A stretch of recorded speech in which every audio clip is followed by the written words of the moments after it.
들으면 부자 되는 채널 901M 윤 대표입니다. 오늘은 부자 되는 현관 만드는 법에 대해 말씀드리겠습니다. 현관은 집의 출입을 담당하는 곳입니다. 사람은 물론 세상 만물 에너지가 통하는 곳이기도 합니다. 이러한 현관에 좋은 기운이 흐르게 하여 하는 일마다 술술 풀리고 부자 될 수 있는 방법을 알려드릴 테니 이 영상 끝까지 시청해주세요. 현관을 열었을 때 거실로 들어가는 복도 공간에 가구나 물건, 소품이 가로막고 있으면 옮겨야 하고, 특히 뾰족하고 날카로운 장식품은 피하는 것이 좋고, 그 재질이 철제라면 더욱 따뜻하고 아늑한 공간이 되어야 하는 집의 소품으로는 전혀 적합하지 않습니다. 식물도 선인장이나 잎이 뾰족한 것은 좋지 않기 때문에 현관에 두는 것은 절대 피하셔야 합니다. 또 관엽식물은 집주인의 키보다 높지 않게 하여 주객이 전도되지 않도록 주의하시고, 장식품이나 소품이 눈높이보다 높을 정도로 커서 답답함을 주는 것도 좋지 않으므로 여러분들 주의하셔야 합니다.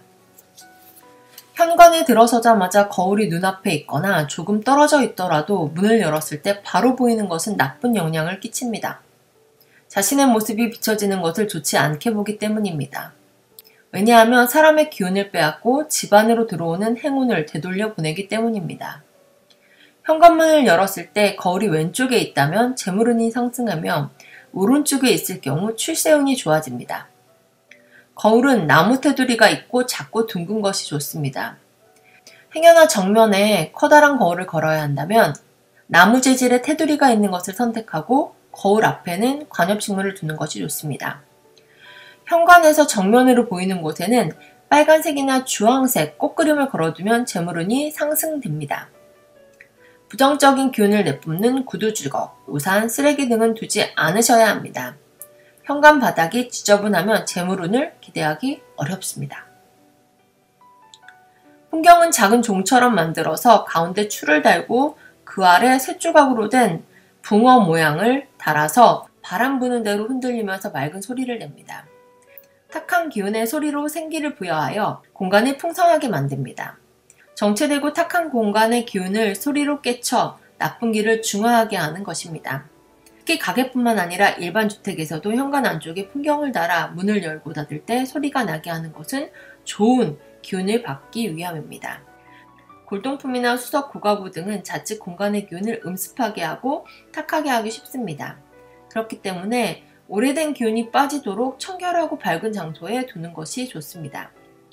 못질을 많이 하여 벽이 움푹 파이거나 구멍이 생긴다는 것은 기회순환이 좋지 않게 되는 것을 의미합니다. 못질을 잔뜩 하여 액자를 걸어둔다든가 구멍이 파인 벽을 그대로 두는 것은 피해야 합니다. 현관은 그 집의 얼굴과 마찬가지입니다. 출입하는 사람들로 인해 외부의 기운이 가장 많이 전달되는 곳이며 집주인의 이미지를 처음 느낄 수 있는 장소입니다.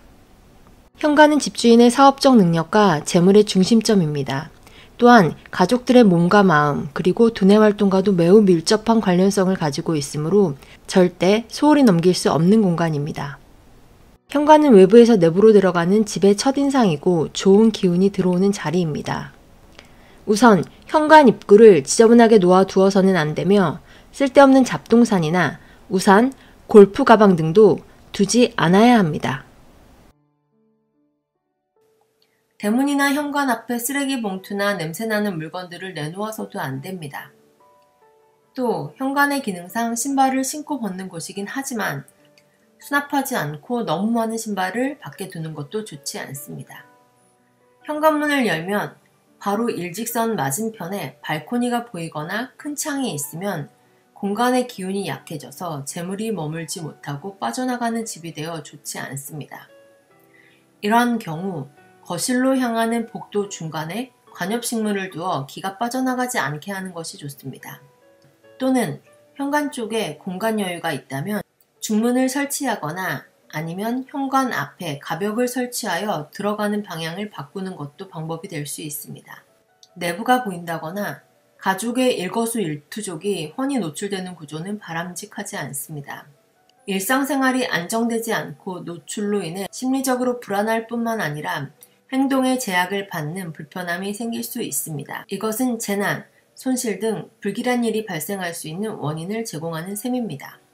보통 현관에서 집안을 봤을 때 대각선에 에어컨이나 큰 장롱 등의 가구는 두지 않는 것이 좋고, 침대나 소파처럼 사람이 앉거나 누워있게 되는 가구를 두는 것이 좋습니다. 또 현관에서 봤을 때 대각선 방향의 내부 공간, 즉 45도 각도로 보이는 곳은 집안에 기가 모이는 곳으로 침실을 두면 재물운을 높일 수 있습니다. 지금까지 현관 인테리어를 통해 재물운을 상승시키는 방법에 대해 알아보았습니다. 이러한 몇 가지를 개선하여 보기 좋은 인테리어 효과뿐만 아니라 재물운이 상승한다면 여러분 안 하실 이유 없습니다. 여러분 모두 부자 되시기를 바랍니다. 구독과 알림 설정하셔서 돈이 되는 정보 많이 얻어가시길 바랍니다.